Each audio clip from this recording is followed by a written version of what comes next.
Hello and welcome, I'm your Mr. Venom 1974 and it's Retro Fair Week. And we have a topic, a theme again, 10 consoles you never played with. So I will do the same, where some consoles and computers were a little bit obscure maybe. And I want to show you in this video, maybe you like them, maybe you hate them. Write it down in the comments. And so, we are on the track. This is a FreeDo.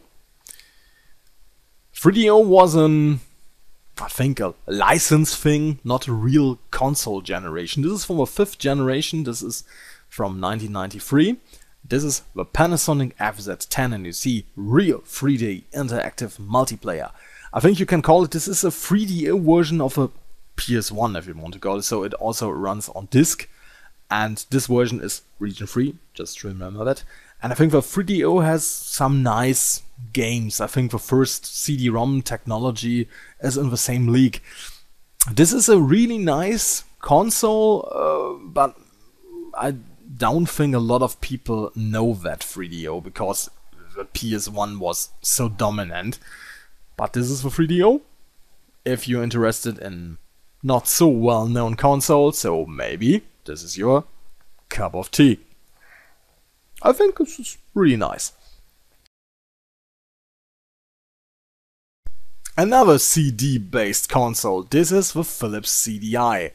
And this is for 470. I don't think you really can read that. This is a really good system. I think the 210 and the 470 are the systems you have to get. And if you're interested in this, be aware that you have to need a video cartridge. So please remember that if you buy it, it's in it, because the video cartridge is not so really too easy to get it. It's really rare. Don't know why. So this is the Philips CDI. This is the famous system Nintendo and Philips created. And you see where the both Zeldas. I don't have Zelda's Adventure. Maybe you can give it to me. No. So where the Zelda games.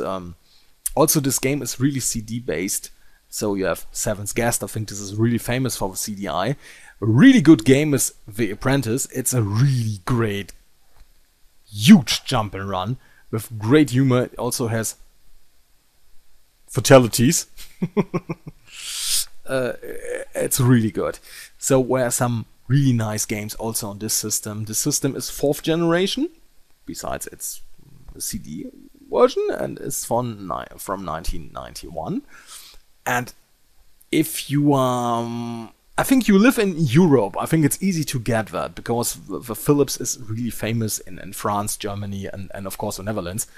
So it's easy to get these, and I think as a collector, this console is not so bad. It's better than its reputation. It's a really nice CD-based console, and I think I have some nice games for it, and were really nice. Besides the worst graphics from the Nintendo games, this is a really nice console, I think. Write in the comments what you think. Back to 1993, 5th generation again, and this is the last console of Atari, the Atari Jaguar. And you see it's cartridge based. There was also a CD add-on that I don't have, but I think a lot of people say it's not so working really good, so maybe it's a good thing. I also don't have a Sega CD, so I can tell you something about these things. So the Jaguar itself, it's a really nice looking console. I think I love the design, and the cartridges look also really nice. And there's a really good Doom version on it. It hasn't any music, but it's a really good version. It's really interesting. I think it's maybe the best console port of Doom. So this thing has a really good 3D support, and I think Tempest, it's a huge game on the Jaguar. So there are some nice games on the system, but there are so many crap. So not a really good Jag fan, so I don't think we play Jag. You see, in the 64-bit interactive multimedia system. Of course, Atari, of course. So this is really only interesting if you are a hardcore collector. For the standard people, skip that. It's not really that good. But maybe I'll show some games about it, where some nice things like Doom and other things, but where a lot of crap also. So it's more for the die-hard fans. If you are Atari top collector, you need a Jag, of course. Back to Generation 2, 1978. This is the Winterton Electric VC 4000. Maybe you never heard of it.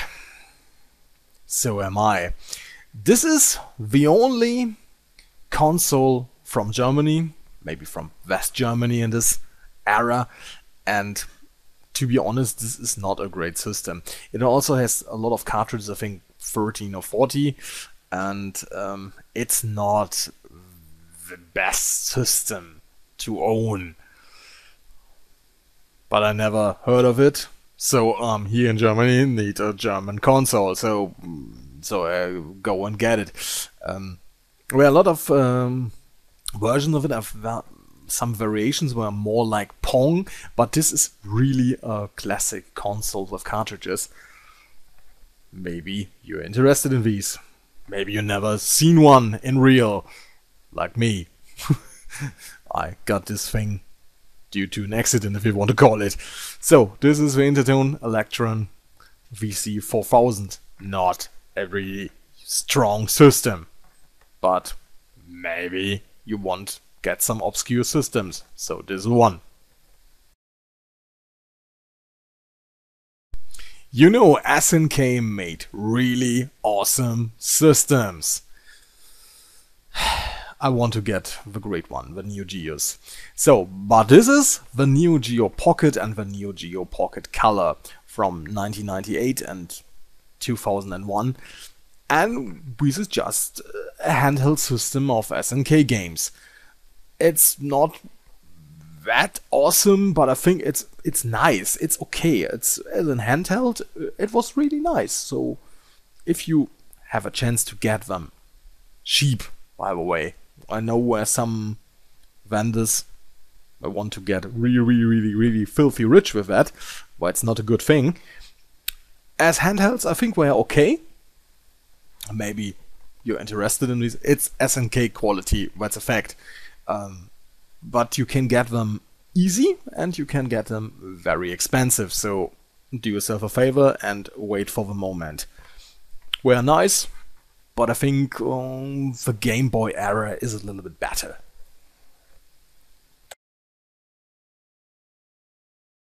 Speaking of handhelds, there's also the WonderSwan series. This is from Bandai, and we're 3 different versions of it. So there's a WonderSwan, the WonderSwan Color, and the WonderSwan Swan Crystal. The Swan's Crystal is maybe the best of the 3, of course, it's the newest. First is 99, the second was 2000, and the least was 2002. It's not on the quality, I think, like the Neo Geo Pocket, but I think they have some nice, interesting games. A lot of them are in Japanese, so maybe it's not maybe your system. Where some really awesome Final Fantasies on these handhelds, and I think it's really nice to have them. And I was really struggling to get the Swan Crystal, so now I have it, and I think all 3 systems are really good. If you are a handheld collector, go and get them. But it's not Neo Geo quality, it's a little bit less, more like some Game Boy and early advanced titles. But it's nevertheless really good. 4th generation again, the Turbo Graphics. 1987. This is a really interesting system, where it's also a TurboGrafx CD, but I've never seen in real. So you have to play this on some cards, and where are some really nice arcade quality games on this system. So if you're interested in this kind of games, where a lot of arcade shmups and something like that, so go and get a TurboGrafx. I was really pleased with it. I have only one game, Blazing Lasers, but I know where a lot of more games for the system, so I can tell you this is a great thing. So go and get it. It's really nice, believe me. The 5th generation of video gaming wasn't the best time for Nintendo. This is the Virtual Boy from Nintendo from 1995, and this is, you can laugh now, a handheld. This is a 3D console. You see, this is the glasses, this is the controller, and I think, to be honest, this is my least favorite system of all time. I think the Virtual Boy lacks quality in so many ways, and it's, you can call it really garbage. I think it is only 30 games, I think. I have 2 of them. I will show you in the front if you see through the glasses, and maybe I will see or I'll show you the thing in action someday. This is an absolutely catastrophic system from Nintendo. One of the worst systems of all time, believe me. Now you see it from the front, these are the glasses, and you see I have 2 games, Mario Tennis and Mario Clash. Mario Clash is the 3D version of the old Mario Bros. Game. And Tennis is a really nice game, it worked. The 3D effect is really nice, but if you look through the glasses, I think after 15 to 30 minutes you get headaches, and if you lay in these glasses you get really neck injuries. It's an absolutely disaster to play. I don't think maybe Nintendo explain someday how this catastrophic thing come to the market. I think this is a typical version of a prototype. It was never tested. This is really, really garbage, and for collectors this thing is really expensive. Nobody knows why. If you get it for a fair price, get it for the obscurity, but it's absolutely piece of shit. Believe me. Back to the early years, Generation 2 from 1979. This is the German version of the Fairchild Channel F, the Saba video play. And I think it's not the greatest console.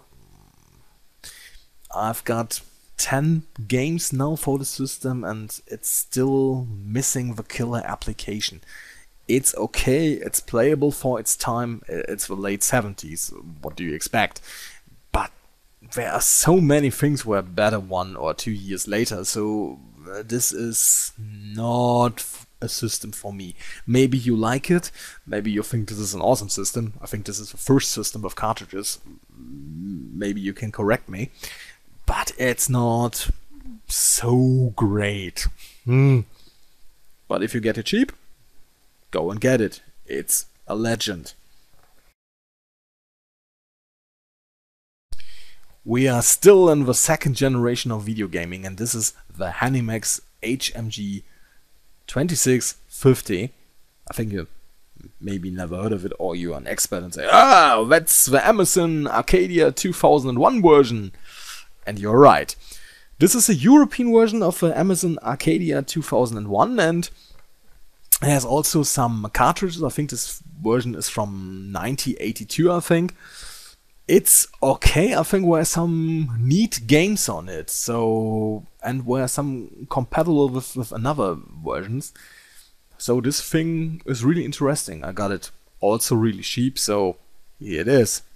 Welcome to the Hannon Max era. and I think I like this version a little bit better than the Saba video play. So this is not so bad. But if you think in the second generation were a much better console, so only for die-hard, hardcore collectors. Thanks for watching, I'm your Mr. Venom 1974, and if you like this video, please rate, leave a comment, subscribe, and if you want, send me a video response as well. See you, bye bye.